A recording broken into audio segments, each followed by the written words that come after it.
when we look across the entire region, across the country, freeways were being used as an extension of Jim Crow laws to basically break up black and other minority communities.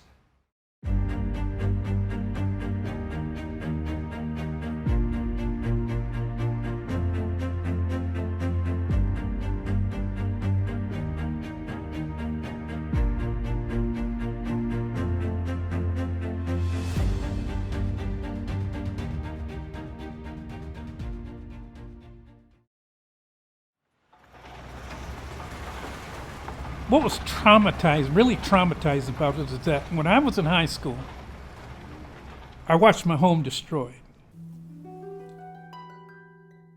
Now the bulldozer had a blade on the front that was probably as wide as a 2-car driveway.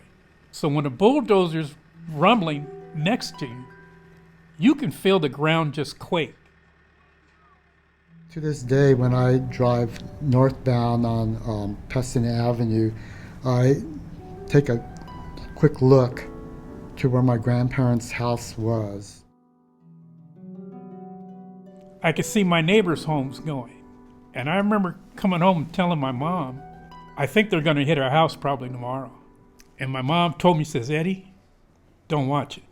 She says, I couldn't watch it.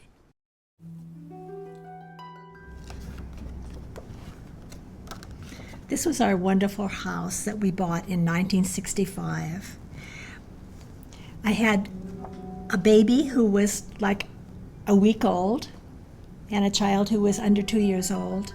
I have pictures of the side of the house showing their bathroom that had the oval window, and I used to bathe them in the tub there, a little tiny tub, and polish their white shoes. These are all part of the memories. And I remember being out at lunchtime, watching this tractor come to our garage, lift up the roof, and then pull it down and run over it. I look over and then I do a little nod like that in respect for my grandparents, where they used to live. Where me and my brother slept, we had bunk beds in there, so there was 4 of us in there. It's tough even telling the story. I've told it several times.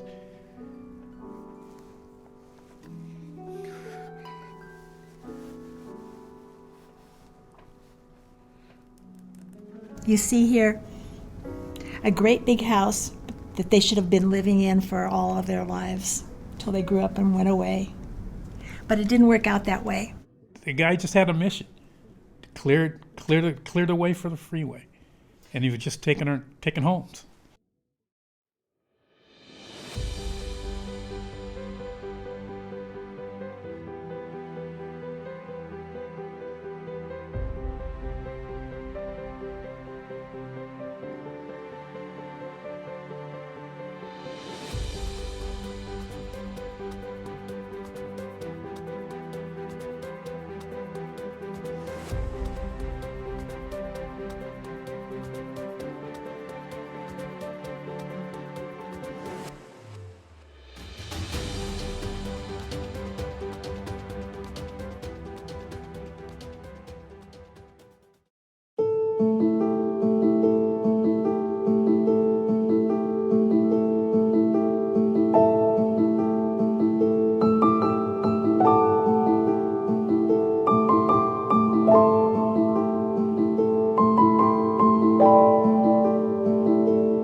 Well, the 710 freeway discussion has been going on for well over 60 years. As a child growing up, you hear about these things in terms of when you get older and conversations around it's happening, then it's not happening. It has really been one of the center points of not just the Southern California landscape and history and conversation, but really quite frankly around the entire state. The 210 freeway had come through and it torn out a lot of the community because we were on the east side of the freeway when it came through. And the freeway barreled right down through the middle of the community. I remember Why they did it, because it actually was taking you over to what we know as the Foothill Freeway. But if you go about 3 miles down, you can get the 2 freeway, and that'll take you over there. And that's what was the idea, was that you went through that community and there was really no need to do it. And then the other side of the freeway is the 710 that never got built. But for them to put it together like that, they took out a large, we called it the south end. A lot of their houses were taken eminent domain. They didn't get much for them. Ones that lived south of Colorado, all that was taken out. The Department of Transportation created a comprehensive freeway map for California. And this particular freeway was part of that plan created for the quote-unquote vision of California's expansion, was this network of freeways. The City of Pasadena's General Plan of 1962 outlined improvements to land use and zoning, community facilities, circulation and transportation, and neighborhood design, among other things. However, the plan prioritized these needs for white neighborhoods while simultaneously ignoring the needs of communities of color and singling them out for redevelopment and removal. When they started with the 710 freeway at in the harbor down in the San Pedro area, it pretty well put in motion how the freeway would extend throughout the region and then ultimately through Alhambra, South Pasadena, Pasadena. The city of Pasadena had always been sort of split on the freeway. There were neighborhoods that were diametrically opposed to it because they would have been directly in the path and directly affected by it. And then you had other parts of Pasadena that were a little bit farther away that were supportive of it. And traditionally, pro-freeway passed because the freeway was viewed as an economic driver. Freeways were sort of being viewed as the way to connect communities, but also connect the nation. Concepts were being talked about, the 710 and how that would extend through Pasadena was very much a conversation point. And just growing up in the community, you hear about it in South Pasadena's fight to keep it from happening. The SR 710 freeway construction displacement era, spanning the 1960s to the mid-1970s, brought significant social, economic, and cultural shifts that reshaped the region's landscape and demographics.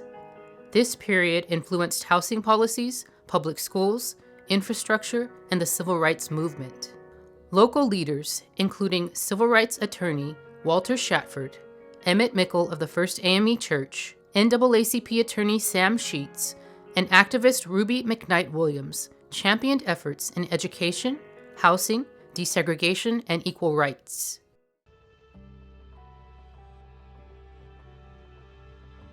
What kind of troubled me was that later I learned that there was alternate routes. It could have gone down where the freeway came in from the 210 West right there at Arroyo, that it could have gone down Arroyo along the edge of the Rose Bowl, and it would have taken less homes. The SR 710 freeway construction displaced hundreds of families of color, causing lasting economic and social hardships. Demolished homes and businesses disrupted a once thriving community, leading to instability. Redlining, intended to safeguard mortgage loans, became a tool of discrimination, restricting minority families from buying homes in preferred areas. These limited relocation options pushed many to neighborhoods with poorer health, fewer resources, and greater inequities.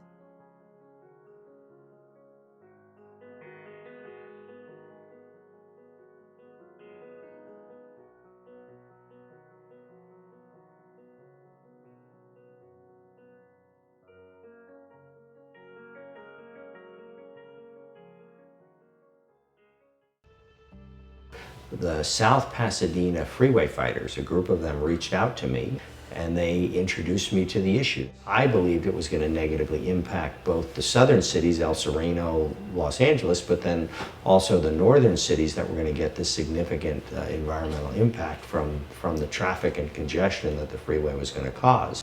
For government accountability, for good planning, for common sense, for environmental protection, and for actual transportation planning, there was no real justifiable reason to build that freeway.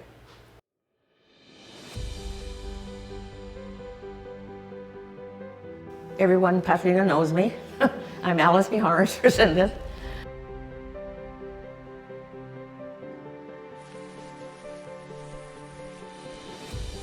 The history is important. I was born and raised in Pasadena. Most people in Pasadena know the whole history of Mijares. We're 103 years old. We go a long way back. My grandmother came to California in 1918 and ended up settling where her two sisters told her there was this beautiful community called Pasadena. It was our family hub that we all came to. Life was very different. We had the Oak Knoll and the Short Line going down for Oaks Avenue. This was a mixed community. We had Japanese, we had African American and Mexican Americans. Well, I see the 710 as a sad part of Pasadena. There was a lot of fear in the neighborhood. I know my grandmother's friends were afraid that they would be displaced, but I know my grandmother was very adamant about keeping her business going, keeping her family here as long as she could. We probably lost a lot of customers in the neighborhood because a lot of people, as they still do today, walk here. The whole ambiance, of course, the neighborhood was gone. You had this big hole there. People meeting with my grandmother, they were told that this area would become strictly commercial. So many panicked.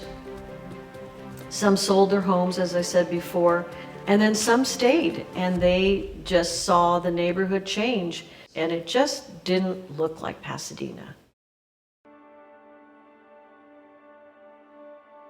Sequoia's been on this campus, the property that you see here, which we rent from Caltrans. We've been on this campus since 1958.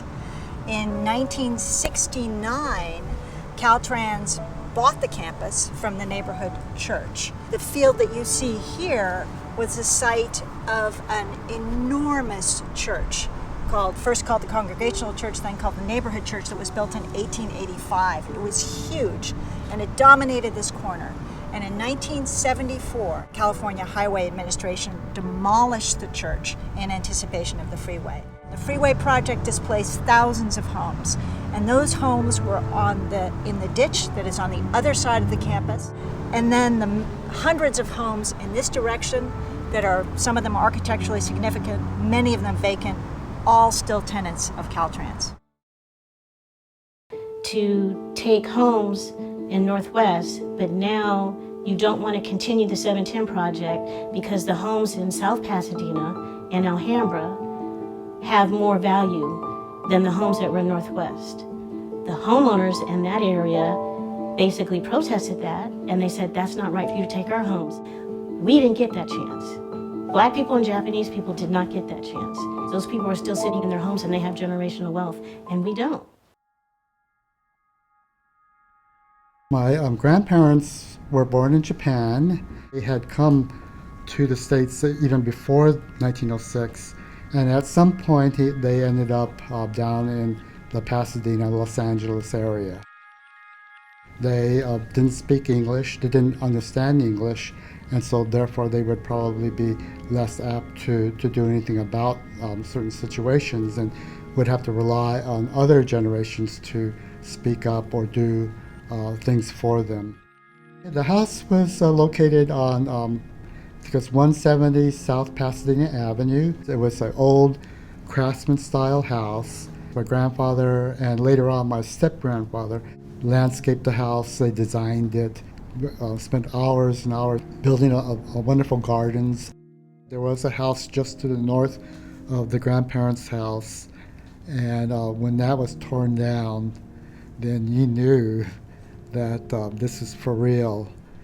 They were forced to finding a place that was affordable. The transition from the South Pasadena house, which was pretty large, to a smaller house in Altadena, all the family gatherings stopped. I do recall that. That was kind of sad. The Pasadena Avenue house was finally torn down. It was an empty lot for a long time. The next door house, that one went before my grandparents' house, so that was an empty lot, and that was weird to go visit my grandparents and see that the next door neighbors were gone. And so little by little, everything disappeared. To this day, when I drive northbound on Pasadena Avenue, I take a quick look to where my grandparents' house was. Even though I'm really old now, it's part of me, I don't forget. My husband said, well, we have to move out. And I said, what do you mean? We just got here. And he said, well, we have eminent domain letters here telling us that the state is going to put a freeway through our home and the homes around us, and so we have to find another place to live. Well, we moved over to 737 Lakewood Place, a very nice house. The first one had 4 bedrooms, this had 5 bedrooms. The construction of the 210 freeway was the one that impacted me and my job. I was in the MGM program at that time. It was a mentally gifted minor program, and it was brand new for Pasadena. There was no room in the schools. They were so full that I had to have a bus to take these children to another place where there was space. Going from school to Lincoln, we had to cross the construction area for the 210 freeway. And that was very exciting. And I tried to make it into a learning experience, and we watched everything. And now when I go through the tunnel, for example, I saw that tunnel being covered up, and so did all those children. And those children are 58 and 60 years old now. Sort of underscores 2 pieces of the situation. One, just how unfair the process was, and 2, the power of the pro-freeway complex. You had the Department of Transportation, you had the contractors, all of those folks who would have benefited from the construction certainly were advocating for the completion of the freeway map.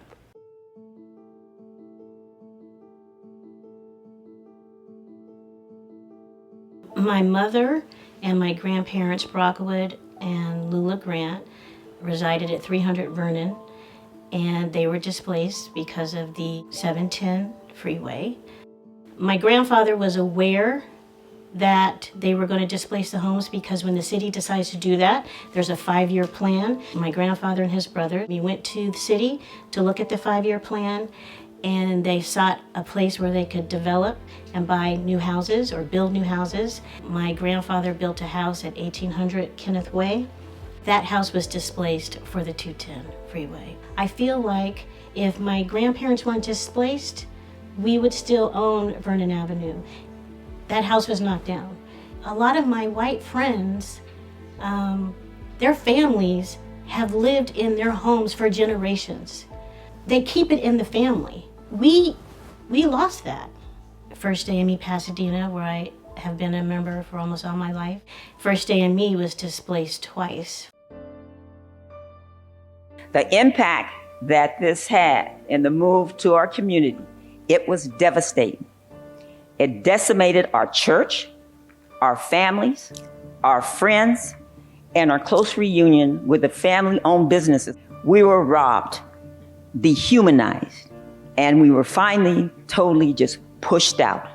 Our membership was very much against moving, drug our feet for as long as we possibly could.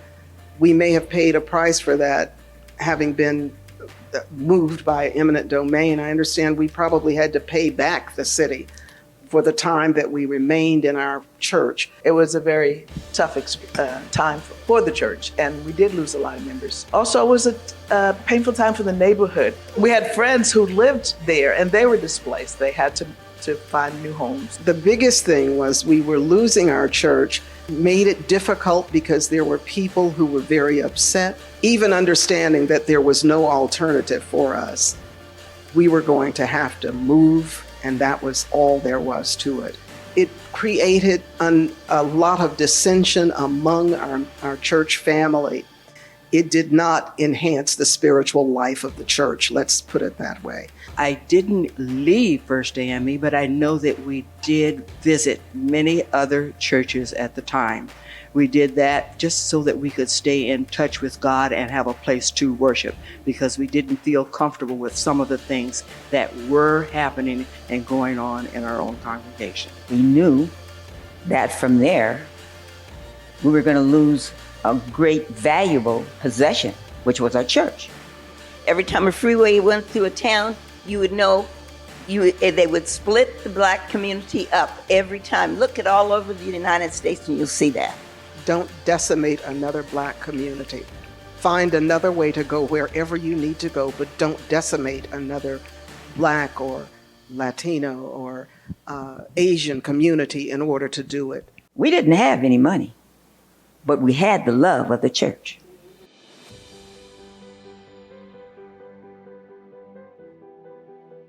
I'm the president of the Pasadena branch of the National Association for the Advancement of Colored People, NAACP. You know, we're the oldest civil rights organization in America. Our branch has been here in Pasadena for 105 years. I had relatives that lived on Vernon Avenue, adjacent to the train tracks that went through town. My mother's parents lived in the route of the 210, and so they were also displaced. I didn't have any political understanding, didn't understand the dynamics of what was happening. A drastic move, you know, to have to just uproot yourself. And of course, you know, that was a black neighborhood. Although it was segregated, you know, we were all there, you know, and this was kind of like the advent of black people moving to Altadena. African American community that gave up their homes in what's called the Stub area is the community that really paid the price. Northwest Pasadena was a place where people of color were redlined. We've been booted out of Pasadena because now everybody, you see all the blacks are in Altadena because they didn't want to show you Pasadena. So therefore, you can't vote and do what you need to do in Pasadena. With the red line issue, they want to show us properties over on the northwest or whatever, and then trying to get a loan, it was hard to get loans. We thought that it was discrimination. Our mothers and dads sit down and talk to us. It wasn't right then, and it's not right now. We basically developed this area in Northwest to take our homes away and to put a freeway and mash it through. It was the demise of Northwest Pasadena. It was a black and Japanese community. They were told that eminent domain was going to be used, whether they agreed to sell or not.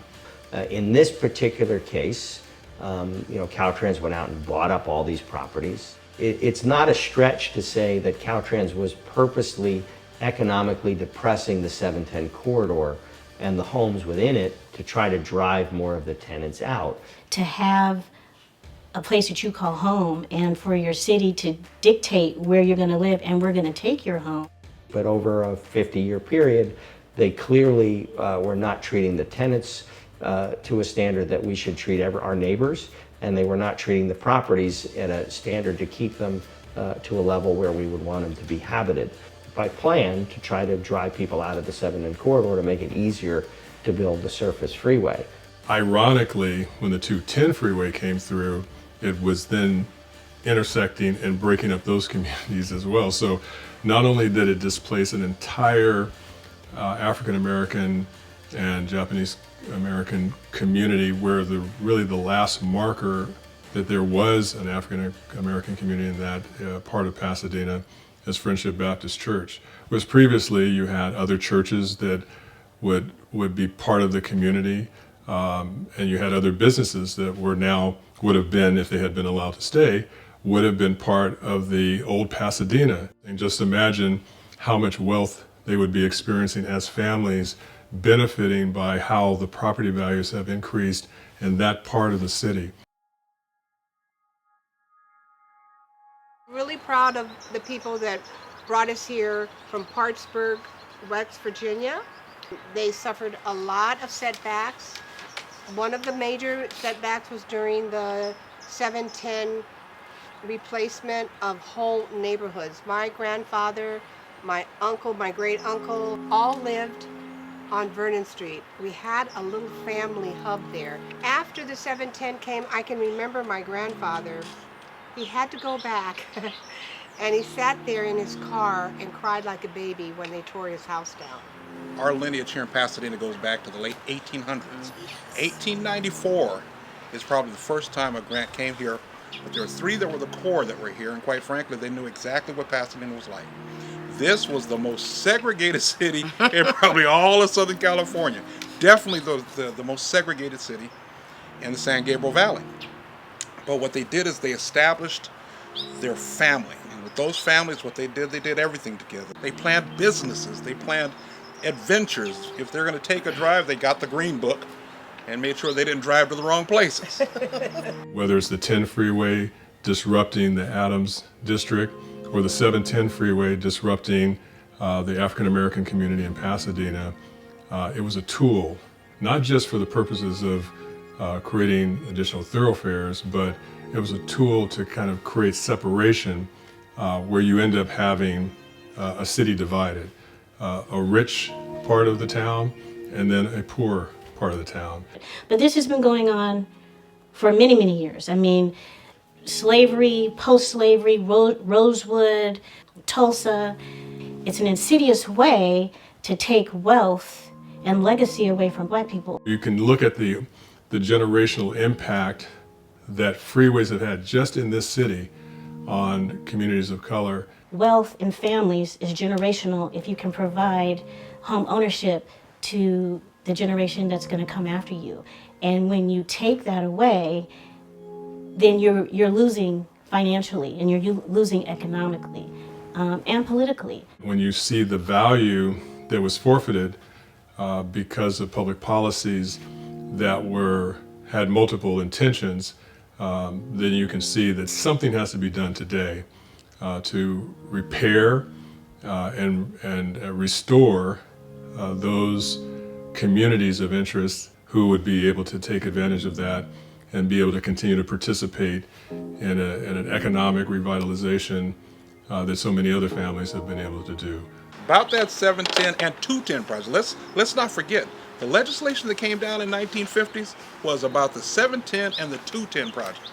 And if you look at how they engineered it, it was only to go through the black and poor neighborhoods.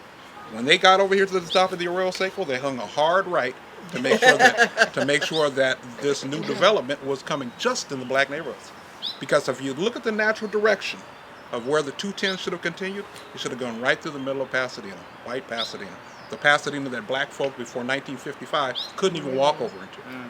And between 1965, they were bouncing us out as much as they could. We couldn't move very far from where you see the 710 and the 210 now.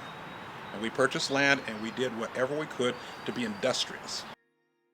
Redevelopment, again, was a tool to take down, bulldoze black neighborhoods under urban renewal. It happened in Northwest Pasadena.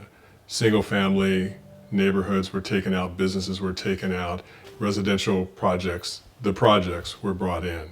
King's Villages, which used to be called King's Manor, which was a project that I remember when I was 6 years old. And in order to build that project, homes that were owned by middle-class black families were knocked down. They didn't get fair market value for their homes.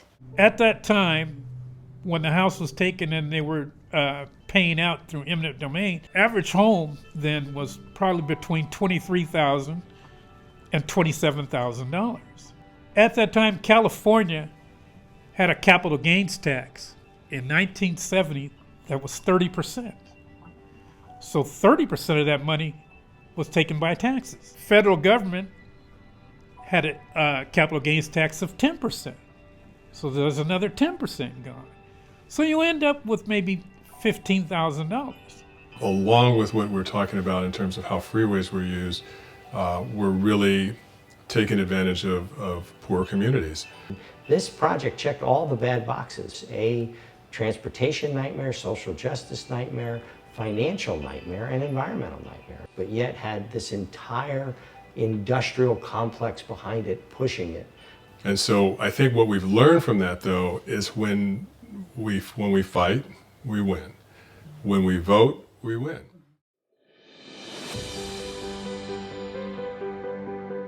First of all, put in home and housing, and I would like to contact people, and that would be their families that lost their property to put in that 710 freeway.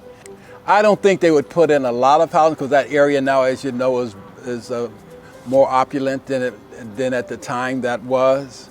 But I think that they could put in medium housing. Pasadena is, of course, it's not just Pasadena, as you know. A lot of folks, the NAACP got involved. It's a progressive society, Community Progressive Association. There were a lot of people speaking up. And, so there's a collective voice rather than just a single. If you don't speak up, you won't be heard.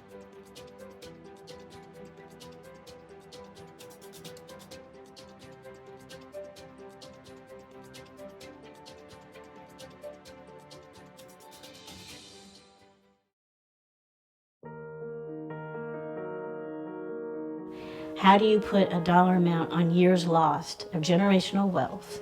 It makes you think of reparations. My great Uncle Earl founded Family Savings. It's hard to hold on and be an entrepreneur with business if you can't hold on to your home value. If you can't hold on to your home. How do we get communities of interest to re-engage and make sure that those who were injured by it are not lost to the annals of history, but are remembered and recognized for what they gave up for what ultimately was not even a freeway.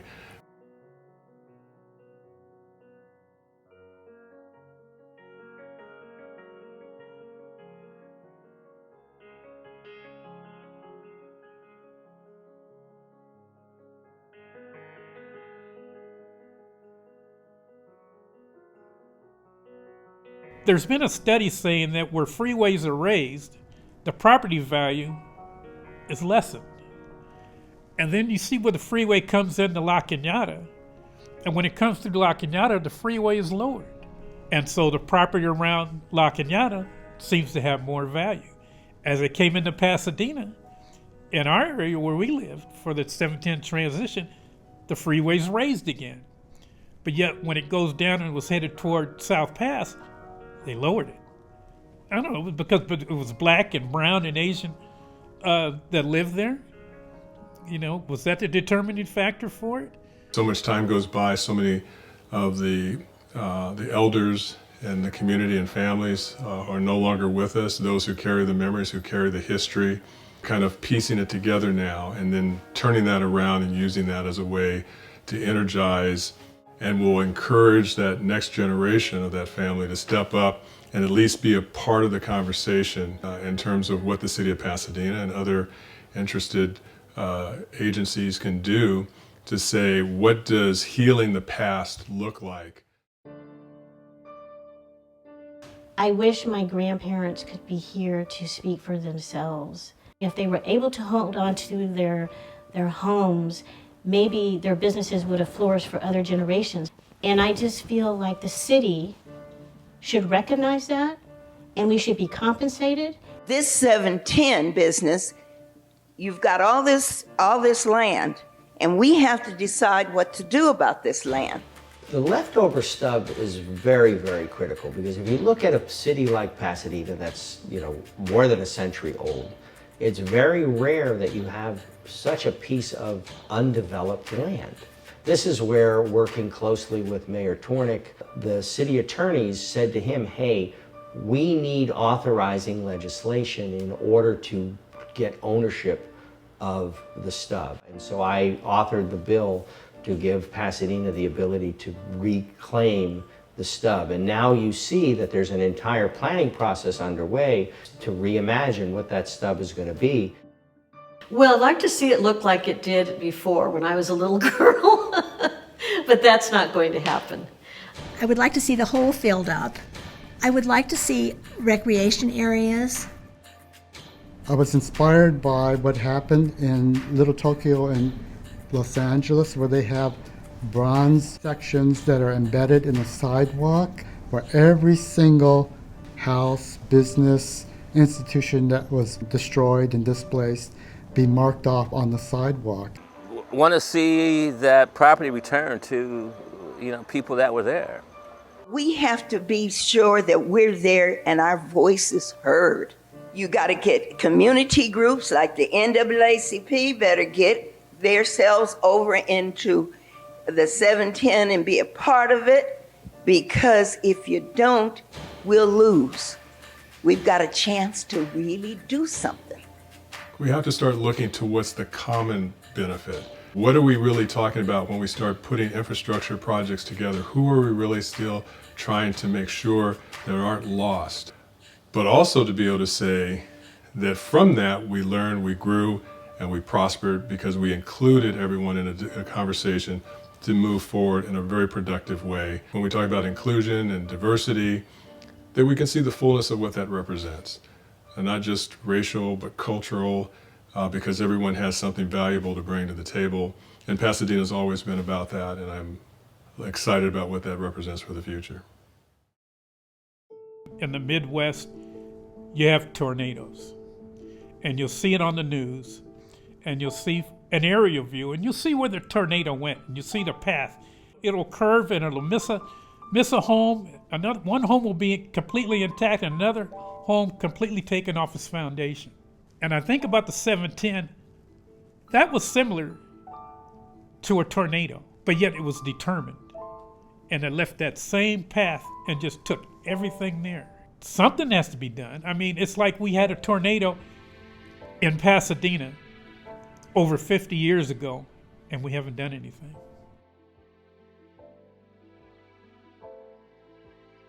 Gracious Father, as we come here today and hear the story of the 710 project, we ask that you heal the hurts and the pains that were shared here today, Lord.